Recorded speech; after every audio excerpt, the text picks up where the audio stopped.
हमारा नाम सत्यनारायण झा हुआ। हम बिहार में प्रदेश में नमो ऐप का सह संयोजक हैं। हमारे नीतीश कुमार जी और नरेंद्र मोदी जी की जो सरकार है, डबल इंजन की सरकार, इस सरकार को 25 से 30 पुनः नीतीश जी को सभी जनता लोग आशीर्वाद दें। इसलिए जो 2005 में हमारी सरकार बनी थी, 2005 से लेकर के 20 तक जितना विकास हुआ है वो सारे लोगों की नज़र पर है। पहले सड़क का क्या हाल था सो देख लिए थे, क्या हॉस्पिटल का हाल था सो देख लिए थे, उसके बाद शिक्षा का क्या हाल था सो देख लिए थे। विकास पुरुष को अगर वोट देता है तो आगे विकास होते रहेगा। अगर विकास से हट करके हम लोग एनडीए के लिए काम कर रहे हैं, एनडीए की सरकार अगर बनेगी तब जितना विकास हो रहा है उससे और तेज रफ्तार में विकास होगा। लोगों के यहाँ प्रधानमंत्री जी भी आए हुए हैं और बगल में झंझारपुर में भी आए हुए थे, तो कितना पैकेज दिए सो आप लोगों के नॉलेज में है ये। और यहाँ पर दरभंगा में एयरपोर्ट बनाए हैं।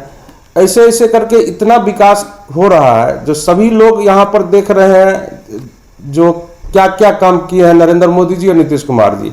इसलिए 25 से 30 में पुनः नीतीश कुमार जी को आशीर्वाद दे जनता, और हर जनता की सुरक्षा से लेकर के विकास पर, शिक्षा पर, सड़क पर, बिजली पर 125 यूनिट बिजली भी फ्री हो गया है। सभी काम को जनता तक में पहुंच जाए और सभी काम जो जनता में डायरेक्ट जा रही है उसके बाद जनता हम लोगों को इस बार पुनः आशीर्वाद देगी। और हम लोग आश्वस्त हैं जो आशीर्वाद मिलने के बाद 14 तारीख को एनडीए की सरकार बनेगी।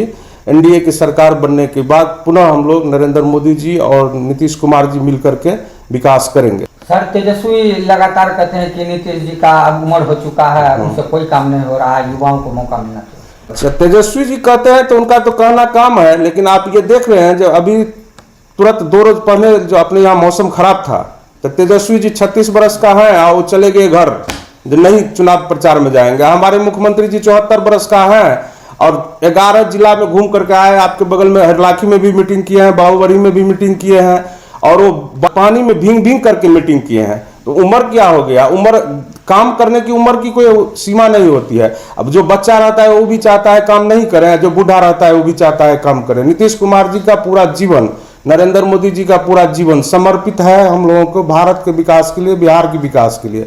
सो आप देख लीजिए, नीतीश कुमार जी आज तक अपने परिवार में किसी बच्चे को एक एमएलए भी बनाए हैं? बताइए।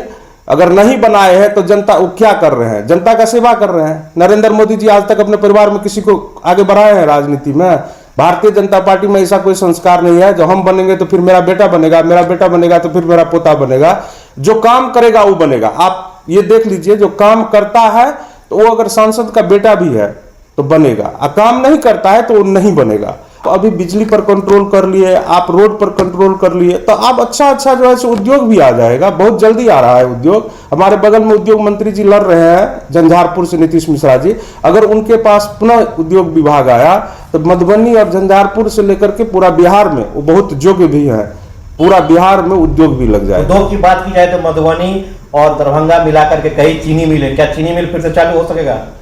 देखिए, चीनी मिल चालू करने के लिए अभी बहुत प्रयास हो रहा है। तेजस्वी जी पिछले हफ्ता आए हुए थे रैयाम चीनी मिल और लोहा में भी, तो उन्होंने वादा किया कि हम तीनों चीनी मिल को चालू करेंगे। ठीक है, तेजस्वी जी फिर बंद काहे करवाए? उन्हीं के पिताजी तो बंद करवाए। कांग्रेस के शासनकाल में जो तेजस्वी जी के चीनी मिल था, उस चीनी मिल को बंद किसने करवाया? क्यों करवाया गया? अगर चीनी मिल यहाँ पर चालू रहता, हमारे दरभंगा महाराज ने 2-3 चीनी मिल खोले थे, फिर उसको कांग्रेस के सरकार ने अपने अधीनस्थ कर लिया। आप बताइए, जो चीनी मिल आप 90 से जब आपकी 2005 तक सरकार थी तब आप लोगों को चीनी मिल खोलने के बदला बंद करने का काम कर दिए। अब बोल रहे हैं खोल देंगे। तो 15 साल तो उनकी सरकार थी तो क्यों नहीं खोले? 15 साल उन्हीं की सरकार थी ना, तो खोल देते।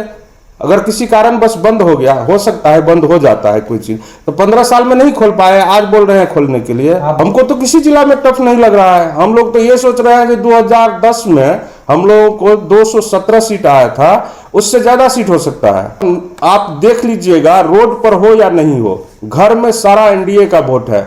आप जितना महिला से पूछिएगा सब बोलेंगे मोदी जी को देंगे, नहीं तो नीतीश जी को देंगे वोट। बाकी लोगों का नाम भी चर्चा नहीं है।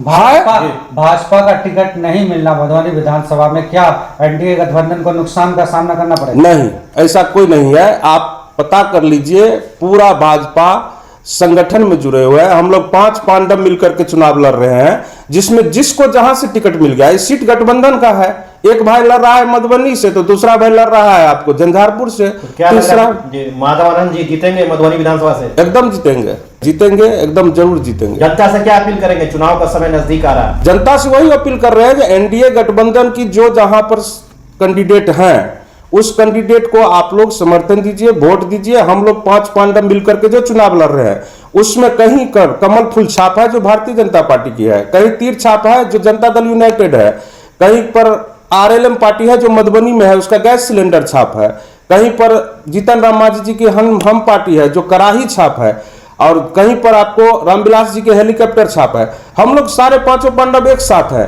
आप देख लीजिए, दलित, महादलित, अति पिछड़ा, सवर्ण, सबों का इस 5 पांडव में समीकरण है। किसी को आप ये नहीं कह सकते हैं कि ये जाति इसमें नहीं है, ये समुदाय के लोग को अनवॉइड किया गया है, सभी लोगों के लिए है।